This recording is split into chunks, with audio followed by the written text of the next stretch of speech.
사랑하는 성도 여러분, 날마다 우리 삶의 현장에서 주어지는 영적 전쟁에서 반드시 승리하는 하나님의 사람, 저와 여러분이 꼭 될 수 있기를 간절히 바랍니다. 지난주에 하나님께서 우리에게 분명히 말씀하셨습니다. 온 교회, 온 성도가 연합하여 날마다 영적 전쟁에서 승리하는 하나님의 사람이 되라, 그렇게 우리에게 말씀하셨습니다. 전쟁에 패하면 멸망입니다. 따라서 반드시 영적 전쟁에서 승리하는 제 자신이 되고 여러분이 될 수 있기를 간절히 바랍니다. 오늘은 하나님께서 우리에게 이렇게 말씀하십니다. 세상과 삶의 자리에서 은혜와 축복의 자리로 건너가라, 그렇게 우리에게 명령하시고 계십니다. 다시 한번, 세상과 우리에게 주어진 삶의 자리에서 하나님께서 예비하신 은혜와 축복의 자리로 건너가야 하나님께서 예비하신 영광을 맛볼 수 있다, 그렇게 말씀하고 있습니다. 사랑하는 가교회 성도 여러분, 은혜의 자리로 건너갑시다. 축복의 자리로 건너가는 저와 여러분이 될 수 있기를 간절히 바랍니다. 말씀에 보면 모세가 하나님의 말씀을 이스라엘 백성들에게 전하고 있어요. 전하면서 명령을 합니다. 애굽 땅에서 나와서 반드시 하나님께서 예비하신 가나안 땅으로 들어가라, 그렇게 명령을 하고 있습니다. 애굽 땅에 있으면 하나님의 은혜가 주어지지 아니하니까 애굽 땅을 나와서 주님께서 명령하신 가나안 땅에 들어가 하나님께서 예비하신 축복과 은혜를 맛보는 성도가 꼭 되라고 부탁이 아니라 하나님의 사람 모세가 명령을 하고 있습니다. 왜 가나안 땅에 들어가야 할까요? 성경은 이렇게 말씀합니다. 가나안은 애굽과 다른 곳이라, 그렇게 말씀하고 있습니다. 가나안 땅은 애굽 땅과 다른 곳이라, 그렇게 말씀하면서 반드시 가나안 땅에 들어가야 된다는 거예요. 우리가 잘 알다시피 애굽은 멸망과 절망과 고통과 우상 숭배와 죽음이 가득한 저주의 땅이었습니다. 이스라엘 백성들이 애굽 땅에 있을 때의 우상 숭배를 결코 피할 수가 없었습니다. 그들에게 찾아오는 것은 항상 절망과 고통과 죽음의 현실이었어요. 이스라엘 백성들에게는 저주의 땅이 애굽 땅이라 그렇게 말할 수가 있습니다. 그래서 모세가 말하는 거예요. 절망과 고통이 있는 우상 숭배와 죽음의 저주가 가득한 애굽 땅을 떠나야만 너희들이 살 수가 있다, 그렇게 말씀하고 있는 거예요. 모세가 두 번째로 이렇게 말합니다. 왜 가나안에 들어가야 하느냐? 하나님께서 말씀하신 약속과 축복의 땅이기 때문에 가나안에 들어가야 된다는 거예요. 하나님께서 아브라함과 이삭과 야곱에게 분명히 약속하셨습니다. 내가 너로 큰 민족을 이루겠다. 하늘의 별처럼 바다의 모래알처럼 강대한 나라로 만들어주겠다, 그렇게 말씀하시면서 내가 너에게 약속한 젖과 꿀이 흐르는 가나안 땅으로 들어가라. 하나님께서 하나님의 사람 이스라엘 백성들의 조상들과 후손들에게 약속하신 땅이 가나안 땅입니다. 약속하신 축복의 땅이 있으니까 반드시 들어가야 된다는 거예요. 오늘 성경 말씀을 보시면 하나님의 사람 모세가 가나안 땅과 애굽 땅을 아주 정확하게 비교하면서 여러분, 애굽 땅에 머물러 있어서는 되지 않습니다. 그렇게 이스라엘 백성들에게 명령하면서 하나님께서 약속하신 가나안 땅으로 들어가는 성도가 되라 말씀하고 있습니다. 이제 성경 말씀을 함께 보시겠습니다. 8절요. 내가 명령하는 모든 것을 다 지켜라. 그리하면 너희가 힘을 얻어서 약속의 땅 가나안 땅을 얻게 될 것이다. 힘을 얻어서 하나님의 말씀 따라 살아갈 때에 약속의 땅 가나안 땅을 얻게 될 것이라, 그렇게 말씀합니다. 10절은 이렇게 말씀해요. 그 땅은 예전에 너희가 노예로 살았던 애굽하고는 비교할 수 없을 만큼 완전히 다른 축복의 땅이라, 그렇게 말씀하고 있습니다. 성도 여러분, 여러분은 저주와 멸망의 땅에 살고 싶습니까? 아니면 은혜와 축복의 땅에 살고 싶습니까? 모든 사람들의 대답은 다 동일할 것입니다. 은혜와 축복의 땅에 살기를 원하는 것이 사람들의 마음이지요. 그래서 모세가 말하는 거예요. 예전에 너희가 살던 노예로 살았던 그 애굽 땅하고는 완전히 다른 축복의 땅이 가나안이라 그렇게 말하면서 이건 여러분에게 선택적으로 주어진 것이 아니라 하나님의 명령으로 필수적으로 들어가야 할 땅이 가나안 땅이라 그렇게 말씀하고 있습니다. 이 말씀 이후로 애굽 땅과 가나안 땅을 하나님의 사람 모세가 계속해서 비교하면서 가나안 땅이 얼마나 좋은지를 이스라엘 백성들에게 말해주고 있어요. 9절 말씀, 애굽에서 살 때에는 너희가 굶주렸지만, 생각해 보세요. 노예로 사는 삶이 무슨 형통함이 있겠습니까? 노예에게 무슨 배부름이 있겠어요? 노예의 삶은 헐벗고 굶주린 생활입니다. 그래서 모세가 말하는 거지요. 너희가 애굽 땅에 살 때에는 헐벗고 굶주렸다. 그렇지만 가나안에 들어가게 되면 젖과 꿀로 인하여 배부르게 될 것이다. 먹고 사는 문제 염려하지 않아도 될 것이라 그렇게 말씀하고 있습니다. 또 이렇게 말씀하죠. 애굽에서는 죽음이 눈앞에 있었지만 우리는 노예의 삶을 누구보다도 잘 알고 있습니다. 노예의 생사 여탈권은 주인에게 있습니다. 그래서 많은 영화라든지 많은 소설 속에 보게 되면 노예 한 사람의 죽음은 아무 문제가 되지 않습니다. 주인이 그냥 죽여도 그걸로 끝이에요. 그러니까 이스라엘 백성들이 애굽 땅에 살 때에 죽음은 항상 눈앞에 있었습니다. 모세가 태어날 때를 생각해 보세요. 이스라엘 백성들이 뭘 잘못했나요? 그런데 바로 왕은 이렇게 전국에 명령을 내렸습니다. 사내 아이는 다 죽이라고. 그러니까 그들의 눈앞에 애굽에 사는 날 동안 항상 고난의 현장으로 도사리고 있었던 것이 무엇인가 하면 죽음의 그림자였습니다. 그래서 모세가 말하는 거예요. 애굽에서는 항상 죽음이 눈앞에 있었지만 가나안 땅에 들어가게 되면 장수하게 될 것이고 하나님의 은혜로 영생을 누리게 될 것이라 그렇게 말씀하고 있습니다. 11절 말씀요. 애굽에서는 너희가 씨를 뿌리고 물을 주어야만 열매를 거두었지만 이것은 수고의 소산입니다. 지금 저와 여러분이 살아가고 있는 삶의 자리예요. 우리 성도들은 하나님의 말씀을 다 알고 있습니다. 에덴 동산에 살 때에는 수고하지 않았습니다. 길쌈하지 않았고 애쓰지 않았습니다. 모든 것을 다 하나님께서 허락해 주셨습니다. 그런데 인간이 죄를 범하고 난 뒤에 땅은 엉겅퀴를 내고 가시를 내고 사람들은 수고하고 땀을 흘려야만 열매를 먹을 수 있는 수고의 소산만 그들에게 주어졌습니다. 이것이 애굽 땅의 현실이에요. 그런데 모세가 가나안 땅에 들어가면 하늘에서 내리는 비로 인하여 너희가 열매가 풍족할 것이라 그렇게 말씀하고 있습니다. 하나님께서 이른 비와 늦은 비를 허락해 주시고 하나님의 은혜로 말미암아 수고의 소산 위에 은혜의 소산이 더해지는 곳이 에덴 동산이요, 죄를 짓기 전에 우리의 삶의 자리였었고 하나님께서 예비하신 가나안 땅과 천국에 들어갔을 때 우리가 누리는 은혜의 현장이라는 것입니다. 12절은 또 이렇게 말씀합니다. 애굽에서는 너희가 수고롭게 곡식을 길렀지만 가나안에 들어가게 되면 하나님께서 돌보아 주시고 하나님께서 자라나게 하실 것이다. 저는 농사를 지어봐서 압니다.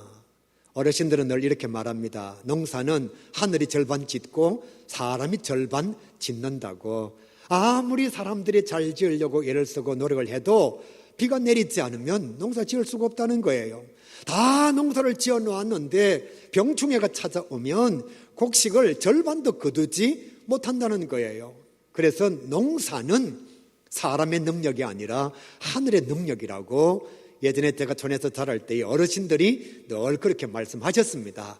그래서 농사를 다 짓고 난 뒤에 쌀을 거두고 나면 타작을 할 때에 어머님이 이렇게 말씀하지요. 농사 지을 때 마음 같았으면 쌀 한 톨 거지에게 주고 싶은 마음이 없다고.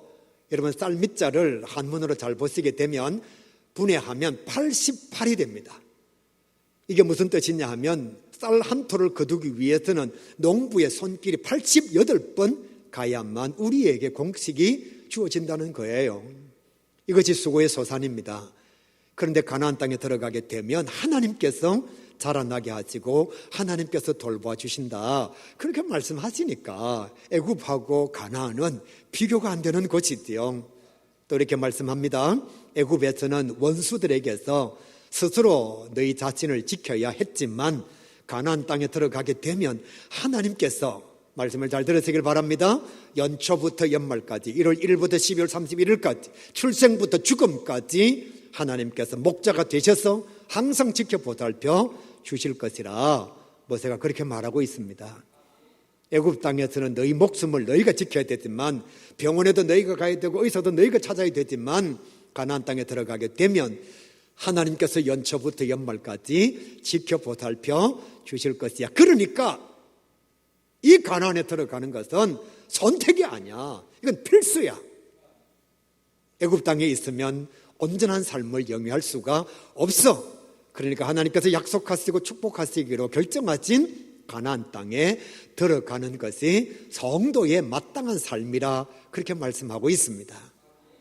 죄를 짓는 세상과 하나님의 은혜가 넘치는 애굽과 가나안 땅은 완전히 다릅니다. 비교 자체가 안 되는 거예요. 공중의 권세 잡은 자가 통치하는, 우상을 숭배하는 자가 통치하는 애굽 땅과 하나님의 은혜가 넘치는 하나님의 섭리와 하나님께서 목자가 되어주시는 가나안 땅과는 비교 자체가 불가능한 것이라고 하나님의 사람 모세가 계속해서 설명하고 있습니다. 그러면서 두 가지 아주 중요한 것을 이스라엘 백성들에게 소원하고 있는 것이 오늘 말씀 속에 나타나는 모세의 모습입니다. 이 성경 말씀을 빌어서 저도 여러분에게 저의 간절한 소원을 하나님의 말씀으로 여러분에게 전하겠습니다. 그 중요한 두 가지의 첫 번째가 무엇인가 하면 가나안에 들어가야 합니다. 애굽을 떠나서 반드시 하나님의 약속의 땅, 구원의 은혜가 있는 가나안에 들어가는 성도가 되어야 합니다. 사랑하는 가교회 성도 여러분, 예수를 믿는 것은 저와 여러분에게 선택이 아닙니다. 이제 복음의 빛을 받은 하나님의 사람이 된 저와 여러분에게 예수를 믿는 것은 하나님께서 부르시는 그날까지 함께 걸어가야 할 필수적 은혜의 자리라 그렇게 말할 수가 있습니다. 8절 말씀을 보시기를 바랍니다. 너희가 건너가 차지할 땅에 들어가서 그것을 차지할 것이며, 세 가지를 말씀하고 있어요. 죄악과 죽음의 땅 애굽을 반드시 떠나야 한다. 사랑하는 가요계 성도 여러분, 우상 숭배 현장을 떠나야 은혜의 자리로 들어갈 수가 있습니다. 죄의 자리를 떠나야 축복의 자리로 들어갈 수 있습니다. 지금 내 삶의 현장에 미혹과 유혹, 그리고 원치 않는 악의 자리를 반드시 떠나야만, 애굽을 떠나야만 가나안 땅에 들어갈 수가 있는 거예요. 그래서 모세가 하나님의 말씀으로 선포하는 겁니다. 너희가 건너가 차지할 땅에 반드시 들어가야 된다. 그리고 그것을 반드시 차지해야 된다. 그러려면 죄악과 죽음의 땅 애굽을 떠나는 것이 우선이다. 두 번째로 이렇게 말씀하죠. 수고와 고난의 현장, 홍해와 광야를 건너야 한다. 예수님께서 말씀하셨습니다. 예수 믿는 길은 좁은 길로 가는 것입니다. 여러분, 예수 믿는 게 쉽지 않아요. 목회하는 게 쉽지 않습니다. 찬양대 봉사하는 게 쉽지 않아요. 교사로서의 사명 감당하는 거 쉽지 않습니다. 1년에 52주 교회 나오는 것 절대로 쉽지 않아요. 어려워요. 그래서 주님께서 뭐라고 말씀하시느냐, 가나안 땅에 들어가려면 수고와 고난의 현장인 광야와 홍해를 반드시 지나야 된다는 것입니다.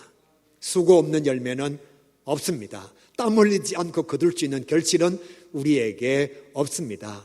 그래서 주님께서 말씀하시는 거예요. 애굽을 떠나면 반드시 고난이 찾아올 거다. 광야의 환난과 어려움이 찾아올 것이다.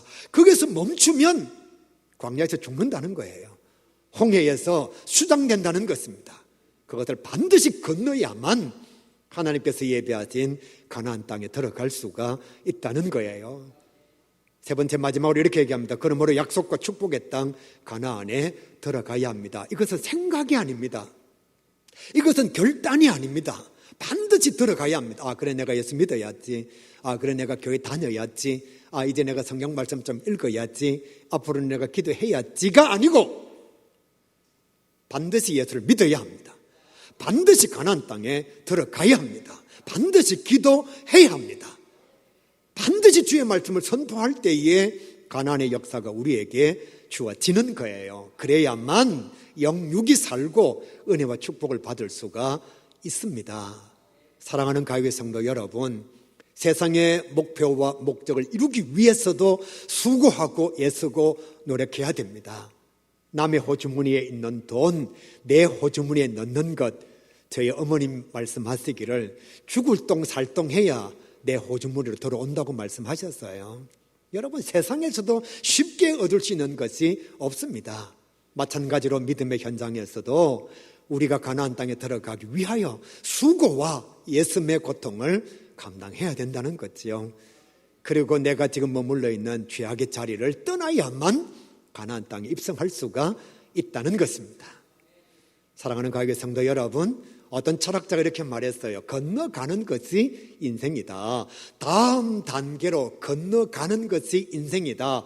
다음 단계로 건너가지 못하면 실패한 인생이 된다는 것, 어떤 철학자가 강의를 통해서 많은 사람들에게 설명을 하였습니다. 유치원에서 초등학교로 건너가야 합니다. 여러분의 자녀가 계속 유치원 다니면 그의 인생은 절대로 성공한 인생이 될 수가 없습니다. 아이에서 청년으로 다음 단계로 건너가야 합니다. 어른이 되었는데도 아직도 생각이 아이에 머물러 있는 사람을 심리학적 용어로 성인 아이라고 얘기합니다. 교회도 보면 아직도 자라지 못한 성인 아이들이 교회 안에 있습니다. 왜요? 다음 단계로 넘어가지를 못했거든요. 후배에서 선배의 자리로 건너가야 합니다. 신참에서 고참의 자리로 건너가야 합니다. 회사를 다닌 지 30년, 40년이 되었는데도 아직도 신참이라면 이 사람의 능력과 이 사람의 달란트에는 심각한 문제가 발생하는 거예요. 자녀들이 태어나서 나이가 25세가 되었는데 아직도 키가 1m밖에 되지 않으면 부모의 마음은 무너질 수밖에 없습니다. 물론 그 아이도 살아갈 수는 있겠죠. 그러나 정상적이라고 말할 때에는 다음 단계로 넘어가야 한다는 것입니다. 우리 모두는 다 돈을 열심히 법니다. 왜 돈을 열심히 벌죠? 가난해서 부자로 넘어가기 위해서. 목사님, 저는 평생 가난하게 살랍니다. 그런 인간은 별로 없습니다. 대부분의 사람들은 다 가난해서 부자의 자리로 넘어가려고 합니다.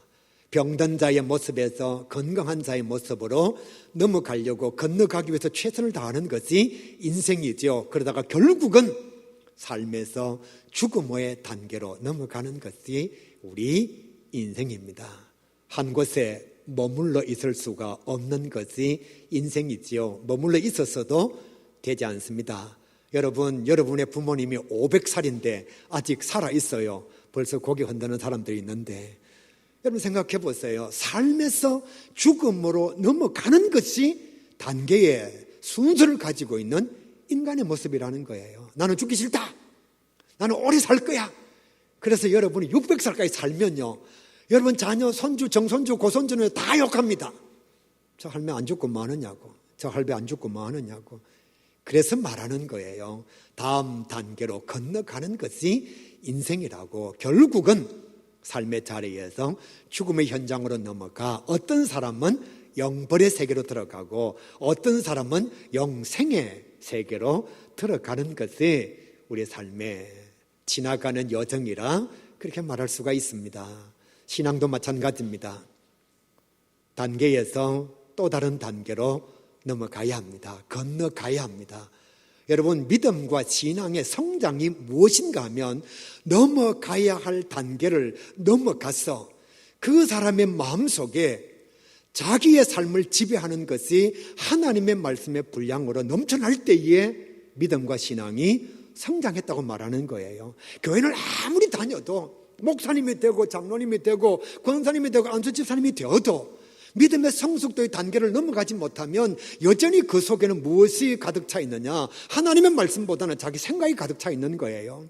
말씀의 분량이 자기 자신의 생각을 이기지 못하면 그 사람은 신앙적으로 믿음적으로 성장하고 성숙했다라고 말하기가 어렵습니다.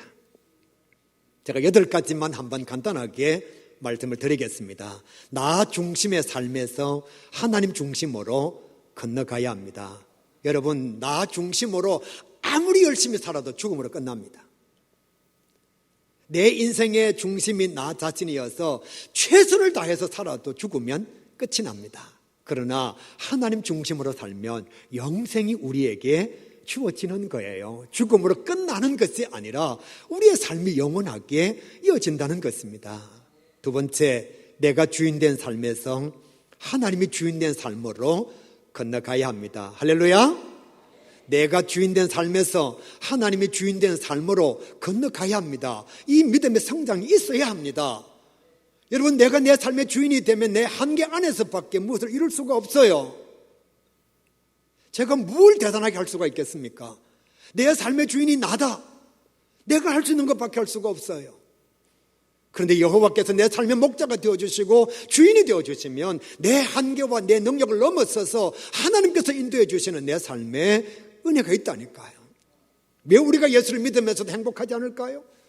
여전히 삶의 중심이 나고 내 삶의 주인이 나니까 하나님께서 예비하신 하나님의 은혜와 하나님께서 채워주시는 주인된 삶의 자리를 내가 가지지를 못하니까 교회를 다녀도 여전히 내 생명의 주인은 나고 내 삶의 주인은 내 자신이 될 수밖에 없는 것입니다. 그러니까 믿는 사람이나 안 믿는 사람이나 행복의 지수가 달라질 것이 없지요. 왜? 세상 사람들도 자기 삶의 중심이 자기 인생의 주인이 자기, 예수 믿는 사람의 삶의 중심도 자기 인생의 주인도 자기니까 하나님은 아무 소용이 없는 거예요. 그러니까 믿어도 가나안에 들어가지 못하고 여전히 광야에서 헤매고 있는 성도가 될 수밖에 없는 거지요. 사랑하는 가교회 성도 여러분, 세 번째로 죄의 강을 건너야 합니다. 제가 설교할 때마다 여러분에게 부탁하는 것은 죄를 가볍게 여기지 마시기를 바랍니다. 예수 믿는 사람들이 죄를 너무 심상히 여겨요. 죄 짓는 것을 너무너무 가볍게 생각합니다. 회개하면 되지 회개하면 되지 그러니까 예수 안 믿는 사람들이 예수 믿는 사람들이 회개를 제일 싫어해요. 돈은 내 돈 떼먹고 회개는 하나님 앞에 하고, 잘못은 나에게 하고 회개는 하나님 앞에 하고, 회개라고 하는 것은 돌아섬이거든요. 삶이 달라지는 것이거든요. 이쪽으로 가다가 돌아서서 이쪽으로 가는 것이 회개란 말이에요. 우리가 죄를 가볍게 여기다가 보니까 죄의 강을 넘어서지 못해서 하나님의 구원의 은혜마저도 값싼 구원으로 만들고 있는 거예요. 그래서 예수 안 믿는 사람들은 교인들이 회개했다 그러면 막 짜증냅니다. 막 싫어하고, 교회에 가면 죄를 용서해 줍니다 이러면 우리를 되게 싫어합니다. 왜요? 잘못은 사람에게 하고 무조건 용서는 하나님께만 구하고 고통과 억압과 정말 눈물의 자리에 있었던 그 사람은 아직 나를 용서해 주지 않았는데 하나님 앞에 기도하고 용서받으면 떳떳하게 나는 용서받았다고 막 세상에 자랑하고 있으니까 예수 안 믿는 사람들은 예수 믿는 사람들이 제발 회개 안 하기를 바랍니다. 회개하니까 안 갚으니까. 저와 여러분의 죄를 심상 여기지 말아야 합니다. 정말 죄를 지을 때마다 안 지으려고 몸부림쳐야 돼요. 어저께 거짓말했던 사람은 오늘 거짓말하지 않으려고 몸부림쳐야 돼요. 그것이 하나님의 은혜를 비싼 구원으로, 고귀한 구원으로 만들어가는 것입니다. 네 번째, 미움과 정오의 강을 건너야 합니다. 성도들을 바라보면서 지나간 과거의 미움과 그 속에 있는 정오 때문에 한 발자국도 앞으로 나아가지 못하는 정말 어떻게 할 수 없는 연약성을 가진 성도들을 보게 됩니다. 저도 아버지한테 많이 맞았어요. 교회 간다고 맞고 제사 안 지낸다고 맞고 또 심지어는 교회 가서 헌금한다고 혼나가지고 가출하기도 하고. 그런데 여러분, 제 자신의 마음속에 아버지에 대한 미움과 정오가 있느냐? 그렇지 않습니다. 내가 아버지를 아무리 미워해도 삶은 달라지지 않습니다. 우리 아버지는 돌아가시고 계시지 않으니까요. 여러분, 여러분의 마음속에 남편과 아내에 대한, 부모님과 자녀에 대한 미움과 정오를 가지고 있어 보십시오. 그 사람은 전혀 모릅니다. 여러분만 괴로워요. 그래서 용서는 자기 마음의 굴레를 벗겨주는 거예요. 용서는 타인의 마음의 굴레를 벗겨주는 게 아니에요. 내가 어떤 성도를 용서하지 못하면 그 사람은 자유해요. 내가 자기를 미워하는지도 몰라요. 그 사람을 향해서 내 마음속에 정오를 가지고 있는 것도 몰라요. 나만 그 사람 바라보면 괴로운 겁니다. 그래서 주님께서 말씀하시는 거예요. 미움과 정오에 애굽 땅에 있지 말고 사랑과 용서의 가나안 땅으로 건너가라고 그렇게 말씀하시는 겁니다. 다섯 번째, 사랑하는 성도 여러분, 저와 여러분 힘들고 어렵지만 압니다. 저도. 그렇지만 우리가 용서의 강을 건너가야 합니다. 성경은 이렇게 말씀하고 있습니다. 예배 드리러 오다가 형제와 화해하지 못한 것이 생각이 나거든, 형제와 다툰 것이 마음에 걸리거든, 빨리 형제와 화해하고 하나님 앞에 와서 예배를 드려라. 그렇게 말씀하고 있습니다. 쉽게 번역해서 설명해 드릴게요. 네가 아무리 내한테 예배 드리러 와도 네가 다툰 형제가 있고 싸운 형제가 있고 마음의 분노를 가지고 있는 자매가 있으면서 예배 드리는 연극한다고 해서 내가 너희 예배를 받을 것 같냐? 정말 말씀 가운데 살아있다라면 빨리 돌아가서 화해하고 내 마음을 먼저 알고 나에게 와서 예배를 드려라. 그렇게 말씀하십니다. 이것이 하나님의 음성이에요. 여러분 생각해 보세요. 누군가를 용서하지 못했다. 그럼 여러분의 마음속에 막 축복과 기쁨과 즐거움이 넘쳐날까요? 누군가를 내가 끝까지 용서하지 않고 내 마음속에 악한 감정을 품고 있다. 여러분 내가 무엇이 행복할까요? 그래서 하나님께서 말씀하시는 것입니다. 형제의 잘못을 70번씩 7번이라도 용서해라. 그 사람 위해서 말고 너를 위해서. 용서는 네가 행복할 거야. 그래서 예수님은 십자가 위에서도 원수들을 용서하셨습니다. 스데반은 죽어가면서도 동족들을 용서했습니다. 왜? 그래야 자기가 가나안 땅에 들어간 행복을 누릴 수가 있으니까요. 여섯 번째로 이렇게 말씀합니다. 지나간 고통과 아픔과 트라우마의 강을 건너야 한다.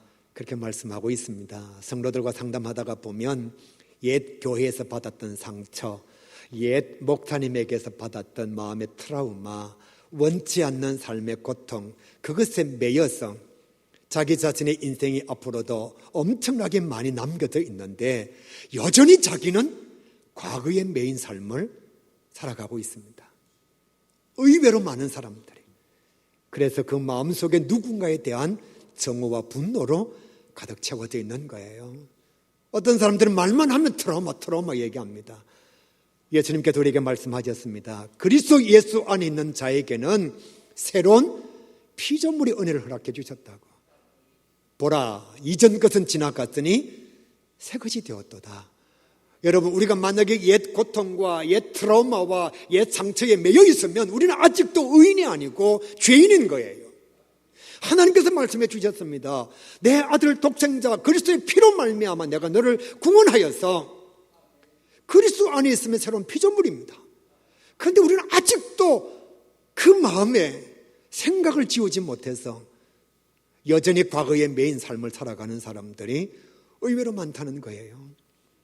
현장에서 간음하다가 잡혀온 여인을 향해서 주님께서 이렇게 말씀하십니다. 여인아, 나도 너를 정죄하지 아니하노니 가서 다시는 죄를 범하지 말라. 너 장녀 아니야?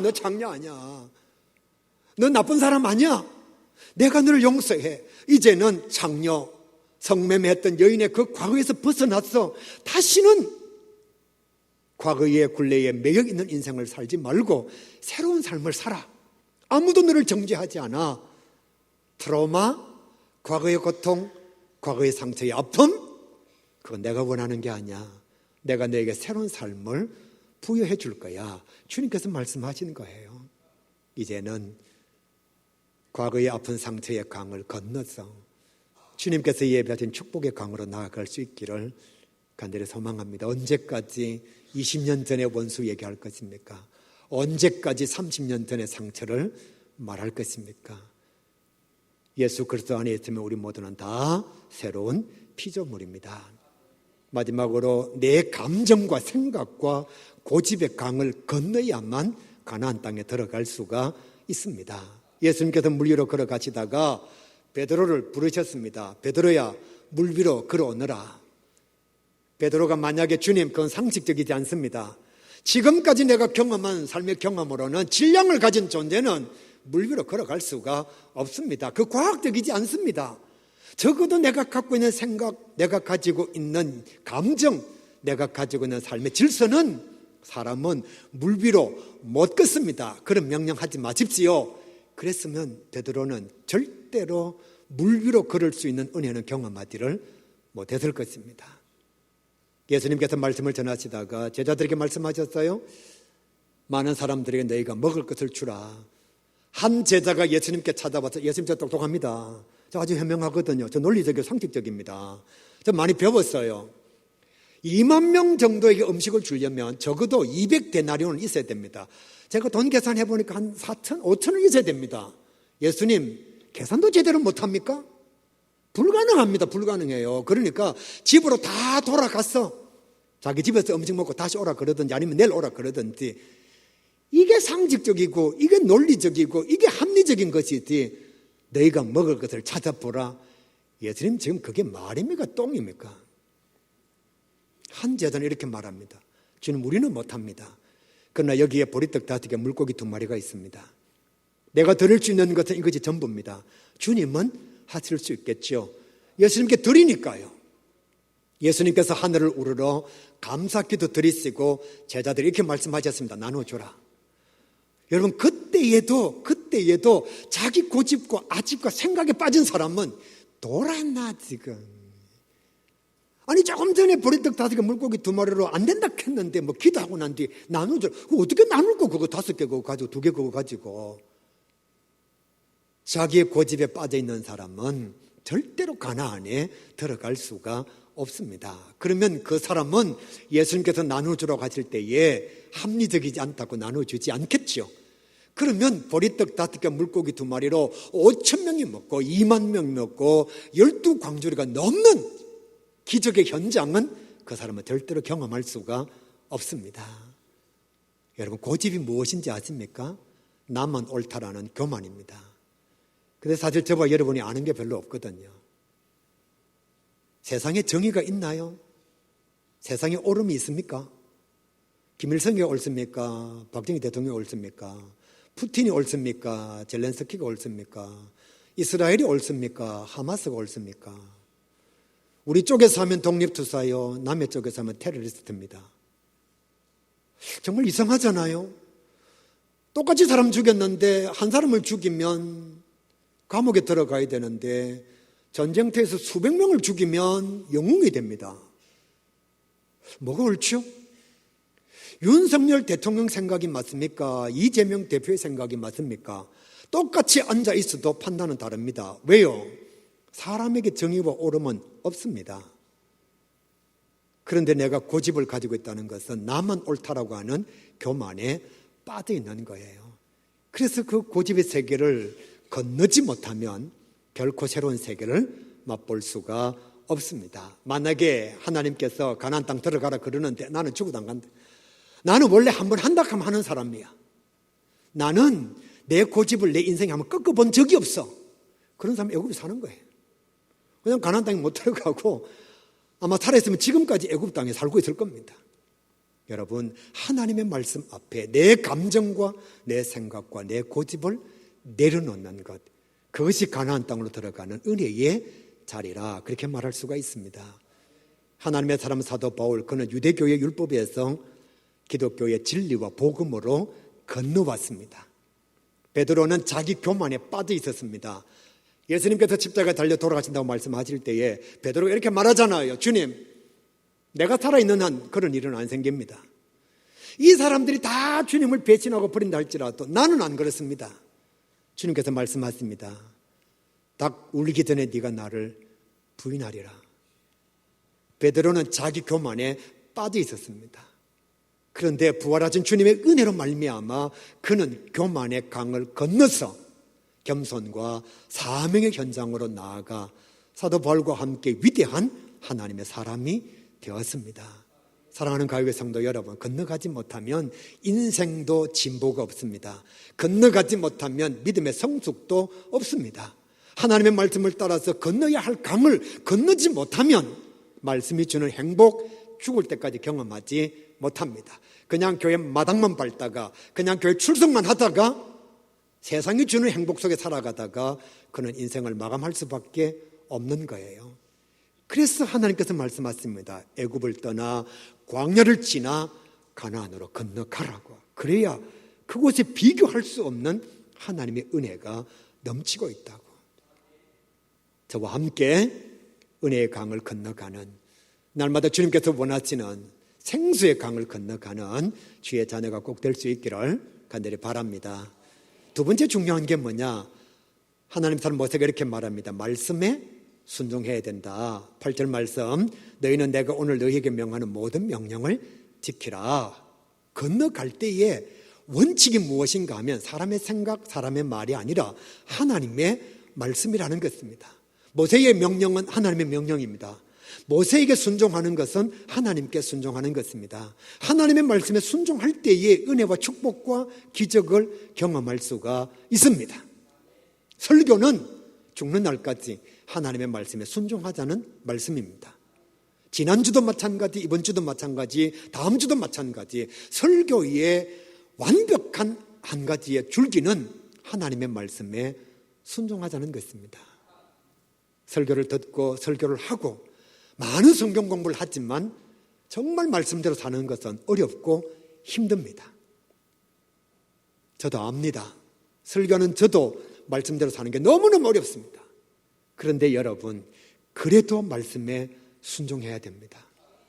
왜냐하면 순종이 제사보다, 예배보다 더 낫다고 말씀하셨으니까. 이 예배 드리는 거 너무너무 중요한데 하나님께서 말씀하시기를 예배 드리는 현장에 있는 것도 감사하지만 예배 현장에서 은혜를 받아 삶의 자리에서 말씀을 실천하는 순종이 더 중요해.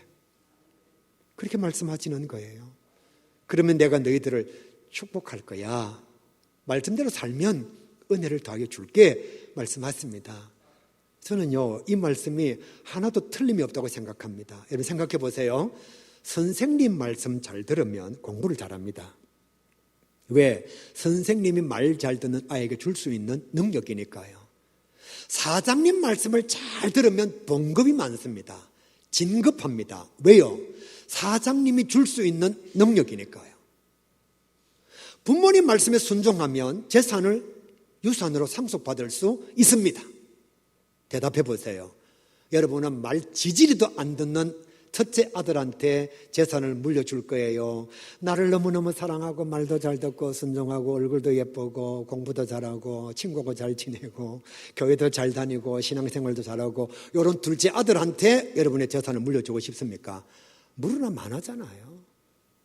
내가 가지고 있는 어떤 능력이 있으면 내 말에 순종하고 나를 사랑하는 자에게 주고 싶은 것이 사람의 마음이에요. 우리 하나님도 마찬가지입니다. 하나님의 말씀에 순종하고 명령에 순종하는 자에게 어떻게 하나님께서 가나안이라고 하는 약속의 땅, 축복의 땅을 허락해 주시지 않겠습니까?